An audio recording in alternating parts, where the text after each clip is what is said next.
하나님 우리 아버지, 하나님의 크신 은혜와 넘치는 사랑을 감사하옵고 감사합니다.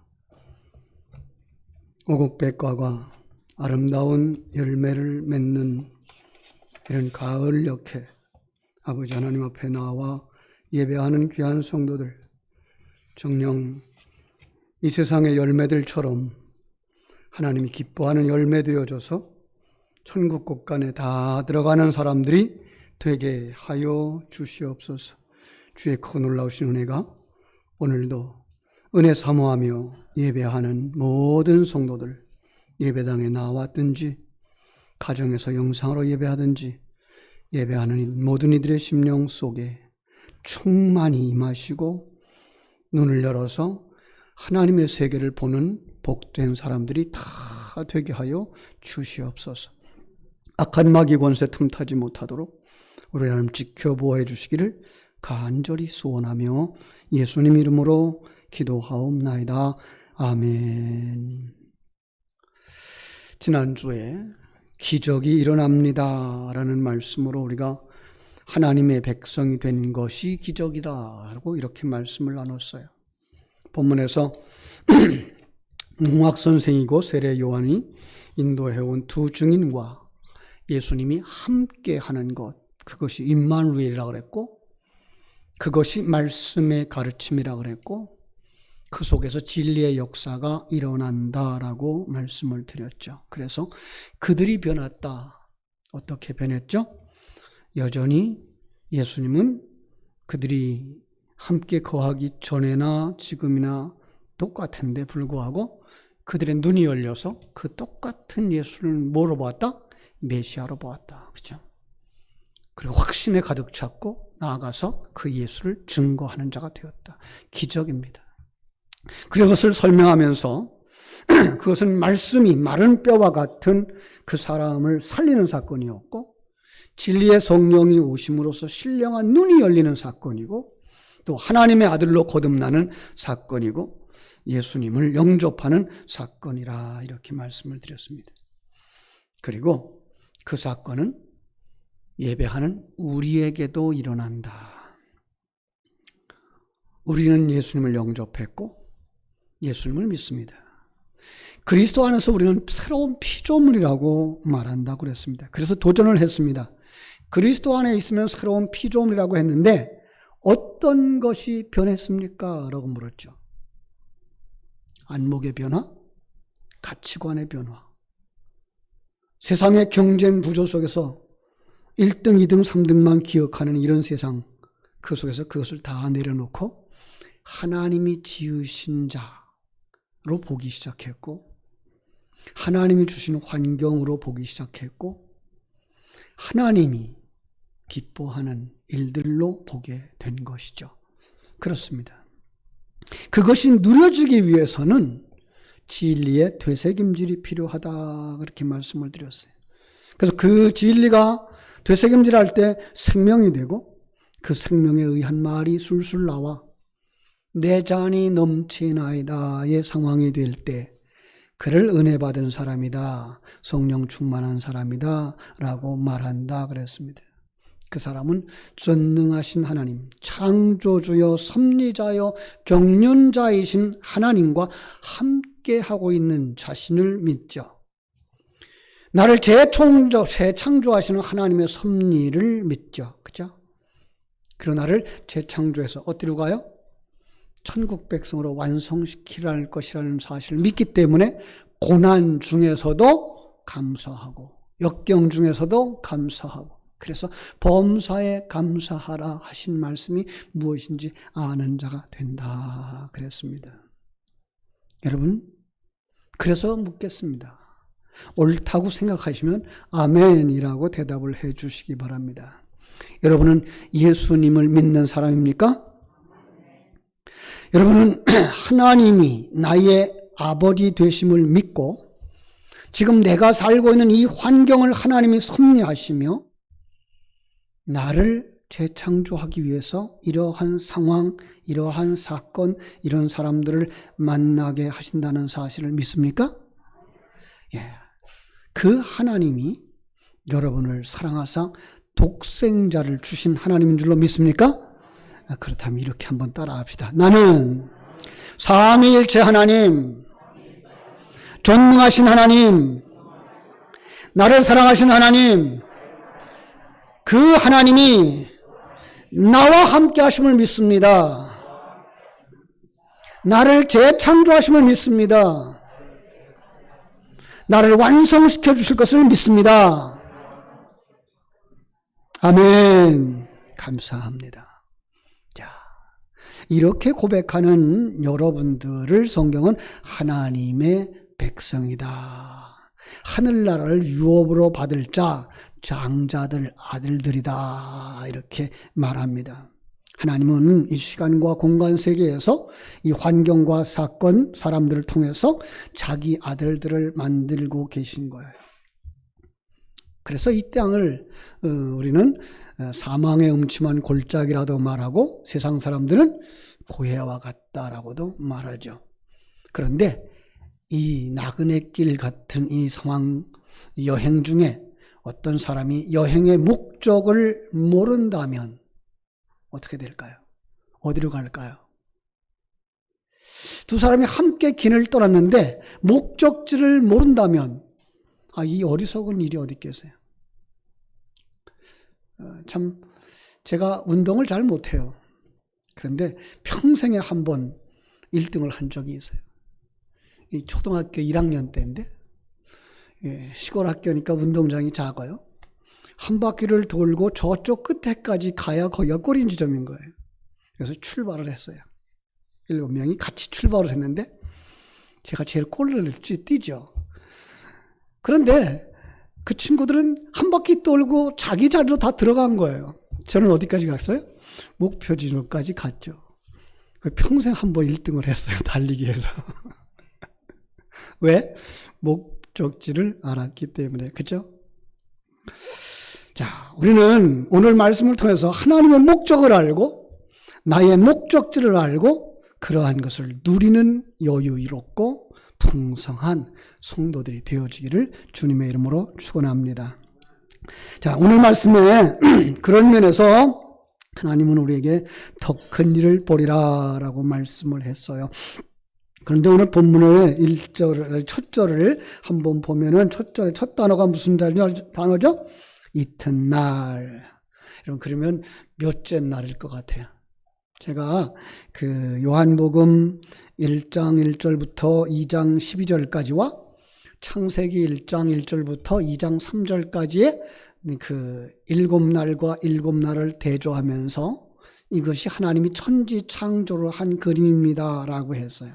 그런데 한번 요한복음을 가만히 보면 1장 1절부터 28절까지가 첫째 날, 그 다음에 29절 첫 단어가 역시 이튿날, 그럼 둘째 날, 39절에서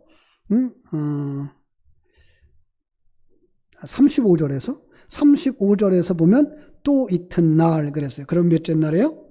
셋째 날. 그리고 나서 43절 이튿날 그러시면 몇째 날? 넷째 날이에요. 넷째 날인데요.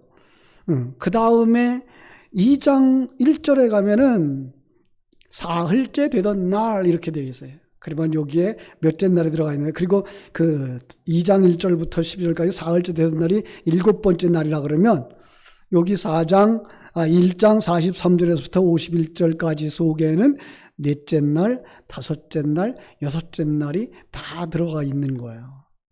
그러니까 그 넷째 날과 다섯째 날과 여섯째 날에 어떤 일을 했느냐 그 얘기가 오늘 이야기 속에 다 들어가 있는 거예요. 한번 잘 보세요. 자, 복습을 하겠습니다. 여러분, 창세기의 여섯째 날들을 기억하세요? 6개의 날. 첫째 날 뭐 만들었죠? 동그라미 하나 그려보세요. 가운데 쭉 내려 긋고 빛과 어둠을 나누셨어요. 둘째 날은 동그라미 하나 그려놓고 가로 긋고 아랫물과 윗물 나누셨어요. 셋째 날은 동그라미인 이 바다에서 뭐가 일어나요? 육지가 나타나고 거기에 풀이 나오고 열매 맺는 채소와 열매 맺는 과일나무가 심어졌어요.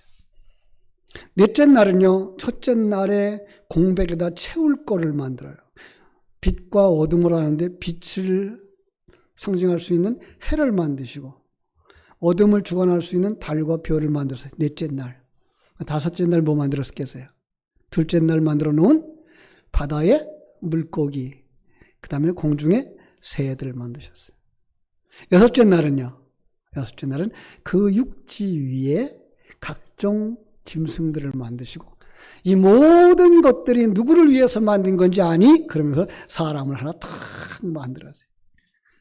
그러니까 이 과정이 뭘 보여주는 거예요? 천국에 들어갈 사람을 만드는 과정이란다라고 가르쳐 주신 거예요. 그리고 2장 1절로 들어가면서 안식일이 되어지는데 이 안식일은 어디를 상징하는 거예요?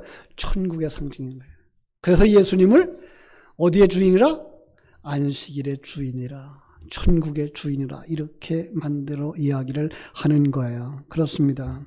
자, 그러니까 하나님은 이렇게 엿새 동안 또 여기 요한복음에 엿새 동안 무엇을 만드는 그림을 우리에게 보여주셨다? 아들을 만드는 일을 보여주셨다라는 거예요. 이게 뭐예요? 하나님의 목적인 거예요. 그래서 첫 번째 대지를 이렇게 제가 썼죠. 하나님의 목적은 아들을 만들기입니다. 예. 그런데 아들을 만드는데 오늘 이야기를 보니까 그 이튿날 예수님이 갈릴리로 가십니다. 이 갈릴리라는 말이요, 다르게 불려지는 지명도 있어요. 어디서는 갈릴리 호수라고도 말하고요, 어디서는 바다라고도 말하고요, 그리고 어디서는 이게 디베랴 호수라고도 말하고 있어요. 여러분, 갈릴리, 이 요한복음 21장 1절에 나오는 디베랴 호수라고 하거든요. 그런데 왜 바다라고도 말하고 호수라고도 말할까요? 바다처럼 큰 호수이기 때문이에요. 그런가 하면 더 중요한 건 이 창세기 둘째 날에 만들었던 그 바다에 담아놓은 진리를 성경 전체 속에서 이야기할 때마다 바다 이렇게 쓰고 있기 때문에 그걸 여기 설명하려고 바다라는 말을 쓰기도 하는 거예요. 또 하나, 요한복음 21장 1절에 나오는 디베랴 호수라는 거는 그 로마의 황제 티베리우스가 이 나라를 통치할 때 그 티베리우스를 기념하기 위해서 호수의 이름을 티베랴 이렇게 지은 거예요. 그러니까 세상의 권력 잡은 자의 상징이고 세상의 상징으로 쓰여질 때 그걸 디베랴라는 말로 썼던 거죠. 자, 이렇게 설명하고 보니까 지금 여기에 나오는 사람들이 살고 있는 장소가 어디다? 예, 이 세상, 이 바다에 속해서 살아가는 이들이었다를 설명하는 거예요. 누구의 모습이에요? 구원받기 전에 내 모습이에요. 자, 구원의 완성을 향하여 달려가고 있는 우리의 모습, 우리의 삶의 현장이 어디예요? 지금 오늘 본문에 나오는 이 상황인 거예요. 그러니까 디베랴, 갈릴리 바다는 다시 말하면 우리가 살고 있는 삶의 현장, 사단의 사상이 지배하는 세계를 상징하고 있는 것이죠. 이걸 창세기 1장 둘째 날에 바다라고 표현을 했고 이 바다 속에서 기적이 일어나요.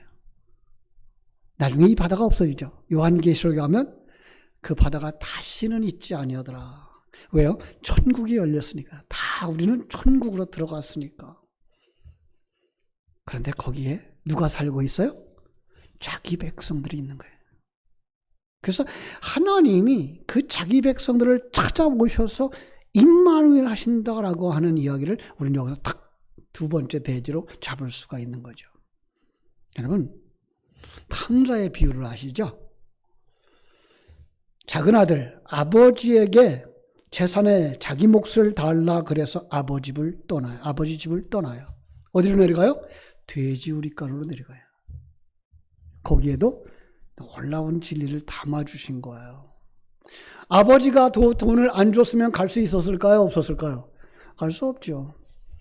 근데 그가 아버지, 그게 하나님의 상징인데 전능자가 그가 집 떠나면 고생한다는 거 알고 마지막에 어디 간다는 거 뻔히 알면서도 주셨어요. 이게 뭐예요? 이 타락의 모습이에요. 네. 이게 원죄의 허용성이라고 하는 거예요. 그리고 그들을 구원하시기 위해서 하나님이 독생자를 보내셔요. 마태복음 1장 21절에 나오면요, 아들을 낳으리니 이름을 예수라 하라. 이는 그가 자기 백성을 자기 죄에서 구원할 자라. 이렇게 말씀하셔요. 예수님이 오시는 거죠. 그죠?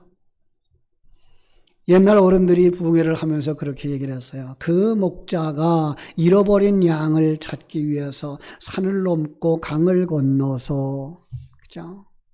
가시덤불을 헤치고 손과 발에 피가 나고, 누구의 모습이에요? 십자가 위에 못 박히신 예수의 모습. 그 모습을 찾아와서 양을 부르시고 양을 건져줘요. 오늘 그 양이 이름이 나다나엘이고 양의 이름이 빌립이에요. 조금 더 우리 가까이에 있는 사람을 이야기하면 오늘 여러분들의 이름이에요. 제 이름이에요. 이게 빌립이고 나다나엘로 그려지고 있는 거예요. 그리고 그 문장 속에서 다가오신 목자가 뭐라고 부르죠? 43절. 나를 따르라. 나를 따르라. 요한은 이 문장 속에 베드로와 안드레가 고기잡이 하고 있을 때에 나를 따르라 하신 내용도 담아놓고요. 마태가 세관에서 업무를 보고 있을 때 나를 따르라 라고 하신 내용도 담아놨고요. 우리가 잘 아는 창세기 12장에 아브라함을 향하여서 본토 친척 아비 집을 떠나 내가 네게 지시할 땅으로 가라 라고 하는 내용도 담아놓으신 거예요. 그게 뭐예요? 나를 따르라. 여러분, 그들의 반응이 뭘까요? 마태복음 4장 19절로 20절에 가보면요, 나를 따라오너라 내가 너희로 사람을 낚는 어부가 되게 하리라 하자 저희가 곧 그물을 버려두고 예수를 쫓았다. 본문에서는 주님을 쫓아가는 사람들의 이름이 빌립이고 나다나엘인데 이 두 사람이 12제자의 상징이고 역사 속에 하나님의 백성으로 부름받은 성도들의 상징인 거예요. 근데 왜 두 사람일까요? 첫째는 증인이고요. 두 사람의 그 주님을 따라가는 정도가 달라요. 오늘 전 그걸 봤어요. 빌립은요, 즉시로 따라간 사람이고요. 나다나엘은요, 머뭇거리면서 따라가는 사람이에요. 즉시로 믿고 주님을 따르는 빌립이 확신이 들었어요. 그래서 나다나엘에 가서 얘기를 한 거예요. 야, 우리가 율법에 또 선지자들이 말하던 그 메시아를 내가 만났다. 요셉의 아들 나사렛 예수라. 이렇게 전도하자 나다나엘의 반응이 뭐라 그래요? 나사렛에서 무슨 선한 것이 날 수 있느냐. 그래요. 그러니까 어떤 사람은 전도자가 이 성자 하나님이 역사 속에서 여러 그릇에 담아서 우리에게 보여주셨던 우리의 구세주다. 그분이 당신을 구원하기 위해서 이 땅에 오셨고 우리를 품고 십자가에서 죽으심과 함께 그 품속에서 우리를 부활시켜서 첫 열매 되신 자신 주님처럼 하나님이 거두시는 알곡이 되게 하는 거야. 우리 같이 예수 믿자. 그러면 아멘. 그렇습니까? 그리고 따라오는 사람이 있는 거예요. 그게 빌립이에요. 그런데 어떤 사람은 전도자가 영의 세계 이야기를 해주면서 하나님이 인간을 지으신 목적은 아들을 만들기인데 그 하나님의 영광을 드러내는 거야. 그 일을 위해서 예수님이 오셨고 예수님이 우리를 위하여서 십자가에서 죽으시고 부활하심으로 말미암아 누구든지 저를 믿기만 하면 멸망치 않고 영생을 얻는 거야. 그들이 영생 얻기로 약속되어진 그 믿음의 사람들이 모이는 곳이 교회야. 우리 함께 가자. 그러면은 이 사람은 뭐라 그래요? 야, 그게 말이 되냐? 하나님이 인간을 지을 때 인간을 얼마나 잘 지었는데 우리도 자유의지가 있는 몸이야. 사람이 뭐니 그럼? 무슨 하나님이 그렇게 자기 마음대로니? 반응을 하지만 이 빌립 같은 친구를 따라서 한 걸음 한 걸음 예수님께 나오는 사람. 그 사람의 이름이 누구예요? 나다나엘인 거예요. 그런데 나다나엘의 입장을 생각해 봅니다. 그가 그렇게 말할 수밖에 없었던 것은 그는 구약 성경을 조금 알았다는 거죠. 율법을 안다는 거죠. 종교적인 열심을 내보았던 사람이라는 거예요. 유대교인의 입장에서 본다 그러면 나다나엘은 미가서를 읽은 사람이에요. 메시아는 예루살렘에서 태어난다 이렇게 믿어요. 베들레헴에서 태어난다 이렇게 믿었던 사람. 그리고 성경을 문자적으로만 해석하는 사람. 그러다 보니까 그가 종교 생활을 하면서 신앙생활의 목적을 하나님의 아들이 되어서 천국으로 가는 거야를 믿는 게 아니라 이 땅에서 잘 먹고 잘 살고 다윗의 왕국을 건설하는 것이 하나님을 믿는 사람들이 할 일, 하나님의 백성들이 살아가는 모습, 하나님이 기뻐하시는 일이라고 생각하는 거예요. 여기까지 가 있는 거예요. 그런 사람한테 아니야, 이 세상 것은 우리가 두고 갈 거야. 저 하나님, 영원한 하나님의 나라가 있어. 그 나라가 이 세상보다 더 좋은 곳이야. 거기 아버지가 계셔. 거기 신랑이 계셔. 거기 가면 우리가 성전이 되는 거야. 라고 말한다 그래도 들리지 않는 거예요. 자, 이렇게 머뭇머뭇하는 사람에게 꼭 필요한 사람이 있죠. 누굴까요? 빌립 같은 사람. 그렇게 머뭇머뭇하는 사람은 어떻게 돼요? 손잡고 뭐라 그래요? 와봐라. 왜? 난 확신이 있거든요. 난 경험이 있거든요. 난 체험이 있거든요. 여러분, 오늘 하나님께서 찾으시는 분은 바로 이런 성도일 수도 있어요. 전도자가 나다나엘의 손을 잡아 끌고 예수님께 오는 겁니다. 그때 주님이 나다나엘이 자기에게 오는 것을 보시고 한마디 던지죠. 야, 이 사람은 참 이스라엘 사람이라 그 속에 간사한 것이 없구나. 나다나엘은요, 이 한마디에 변화가 시작됩니다. 그리고 그 주님과 대화가 시작됩니다. 주님, 어떻게 나를 아십니까? 여러분, 이게 전도의 능력이고요. 하나님의 역사입니다. 어떤 때 여러분이 전하는 그 말 한마디가 그 사람을 바꿔요. 그걸 믿는 사람들이 전도를 할 수 있는 거죠. 실패하죠. 그럼 우리는 실패를 두려워하지 않아요. 왜요? 본래 못 듣는 사람이니까. 그런데 전하다 보니까 어떤 사람이 벌떡 일어나. 나도 예수 믿겠습니다. 나 당신 가는 교회 갈게. 이러고 나온다고요. 누가 하신 일이에요? 하나님이 하신 일이에요. 교만할 것도 없어요. 전도가 안 됐다고 실망할 것도 없어요. 그렇죠?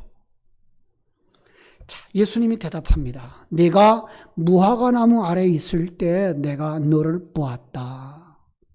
성경적인 지식, 종교적 경험을 가졌던 이들이 진리가 선포될 때 곧바로 받아들이기 쉽지 않습니다. 왜 그렇다고요? 무화과나무 잎으로 자기를 가리고 있기 때문에 그 모습 보여주고 있는 거예요. 주님의 말씀이 그에게 임하자 성자 하나님이, 성령 하나님이 그에게 임하십니다. 성령의 역사라고요. 그렇죠? 어떤 변화가 일어납니까?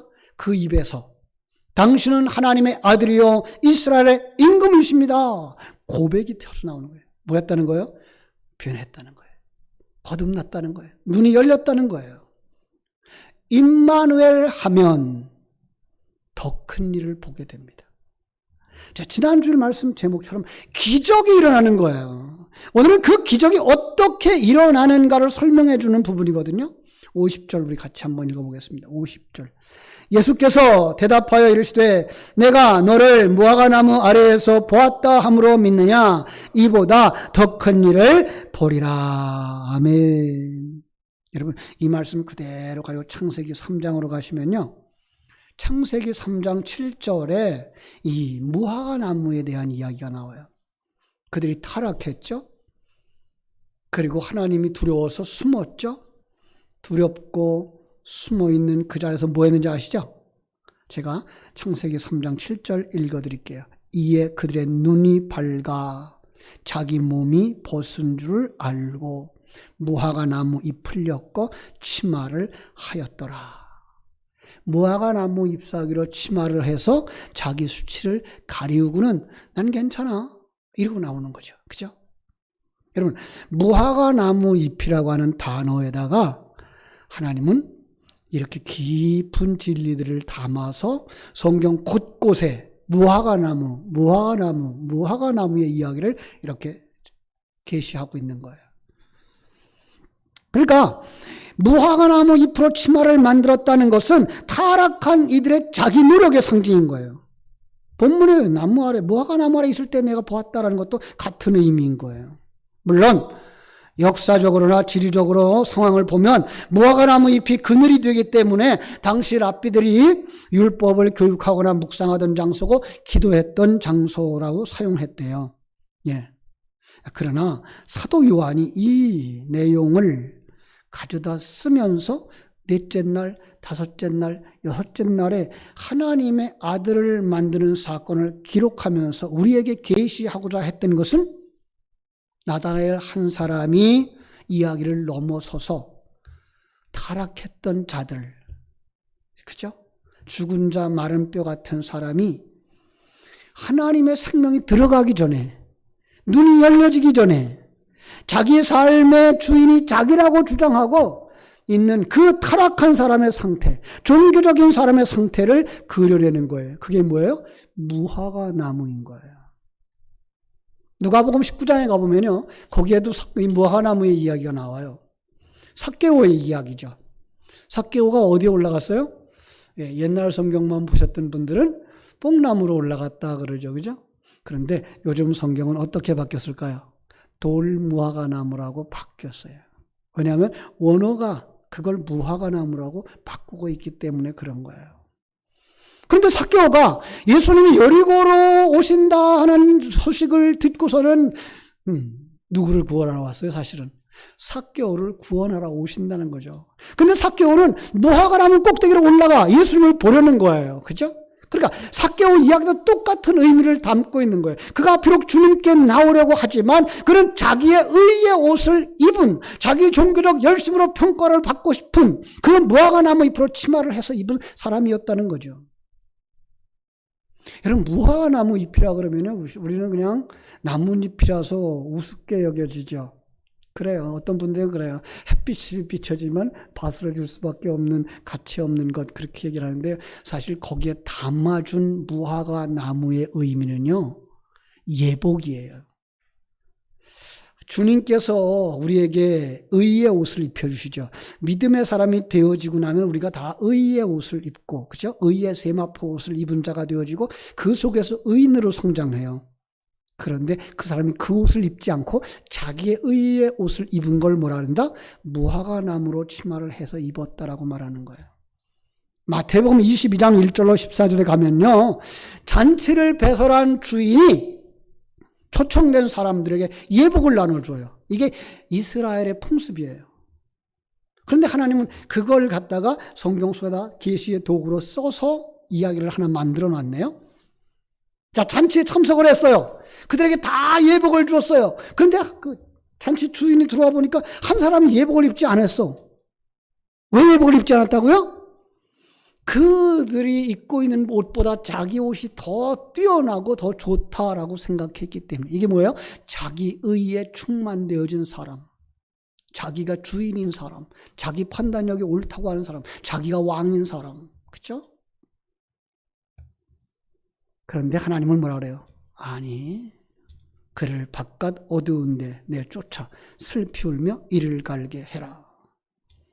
요한계시록 17장 4절에 보면요, 이 여자가 입고 나오는 옷을 볼 수가 있는데요, 여자가 자줏빛 옷과 붉은빛 옷을 입어요.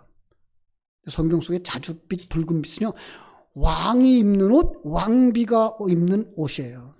내가 왕이야, 내가 그리스도의 신부야, 너 봐, 내가 왕비 맞잖아, 이러고 나오는데 하나님의 평가는 뭐예요? 아니야. 예. 왜요? 무화과는 스스로 열매라고 주장하지만, 이런 무화과 속에 씨가 있을까요? 없을까요? 씨가 없어요. 그 씨처럼 씹히는 건 수술이에요. 그러니까 씨도 없는 것이 씨 가졌어 라고 나오는 거예요.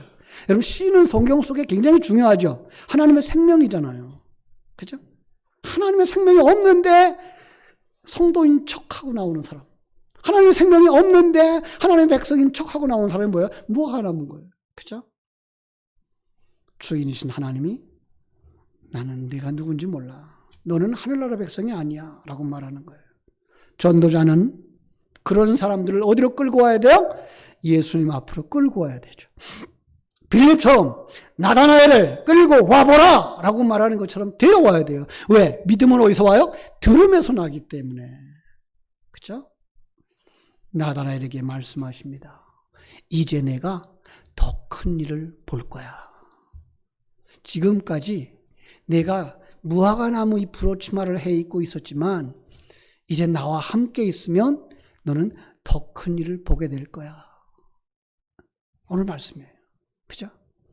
여러분, 더 큰 일은 어떤 일일까요? 이 단어도 세상적인 국어사전적 해석을 하면 안 되는 단어예요. 요한복음 14장 12절에 보면 내가 진실로 진실로 너에게 이르노니 나를 믿는 자는 내가 한 일을 그도 할 것이요 또한 그보다 큰 일도 하리니 이는 내가 아버지께로 감이라. 내가 하는 일을 할 것이요 전도도 하고 교육도 하고 헌봉사도 할 거예요. 그죠? 그런데 그보다 더 큰 일을 한다고 했어요. 그래서 어떤 사람들은 그래요.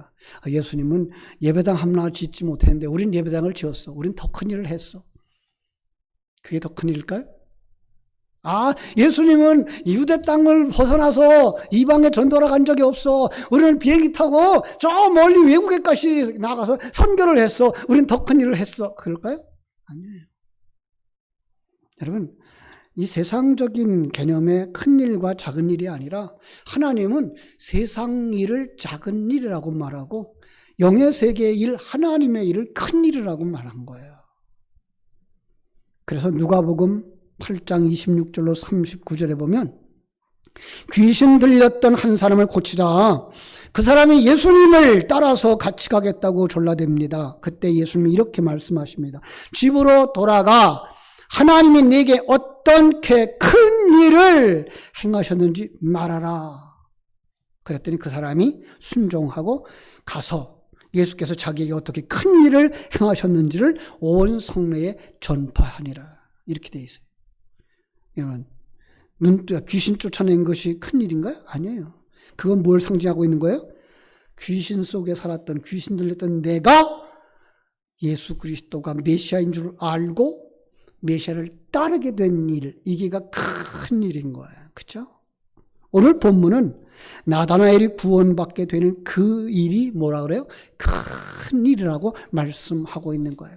삼위일체 하나님의 구원의 역사가 그 사람 속에서 일어나는 것을 보는 거예요. 그가 눈뜬 사람이에요.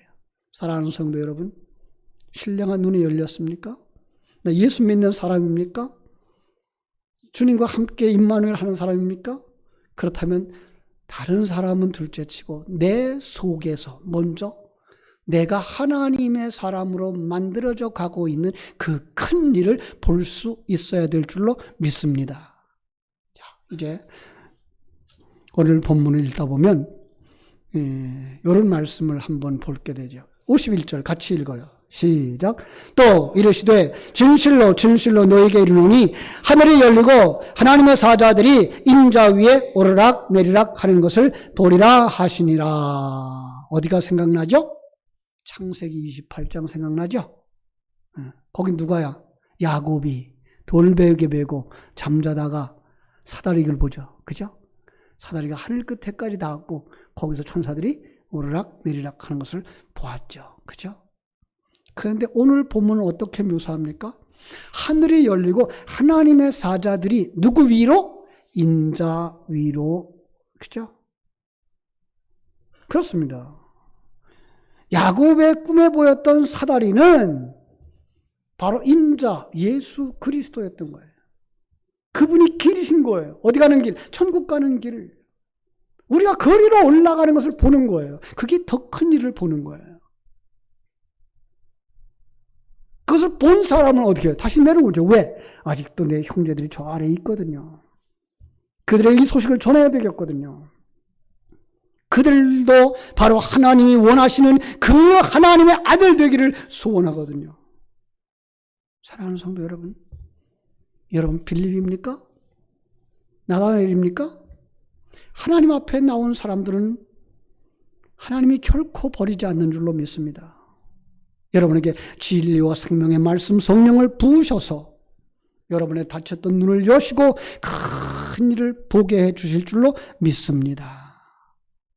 빌립이나 나다나엘이나 다 무화과나무 잎으로 옷을 지어 입었던 존재인데 그에게 사닥다리 되시는 인자 예수 그리스도께서 십자가의 죽음과 부활로 우리에게 의의 옷을 입혀 주셔서 그리스도의 신부, 성자 하나님의 신부로 완성시켜 주시는 줄로 믿습니다. 하늘나라를 유업으로 받을 하나님의 안들로 만들고 계심을 믿고 아멘하며 주님 따라 승리의 길을 걸어가는 축복된 성도들 되시기를, 그리고 다음 세대에게 전하시기를 주님의 이름으로 축원합니다. 기도하겠습니다. 고마우신 아버지 우리 하나님, 크신 은혜와 사랑을 감사하옵고 감사합니다. 하나님의 귀한 사람들, 지금 자신이 어디에 와 있는지 볼 수 있는 눈을 열어 주시옵소서. 하나님의 계획을 아는 단계를 넘어서 임마누엘 하신 주님과 함께 지금 내가 해야 할 일이 무엇인가를 발견할 수 있게 하여 주시옵시고, 삶의 모든 정황 속에서 평강을 누리며 다음 세대의 축복의 통로, 은혜의 통로로 살아갈 수 있도록 우리 하나님 축복하여 주시옵소서. 거룩하신 예수님 이름으로 기도하옵나이다. 아멘. 이 시간에는 우리 하나님 앞에 준비하신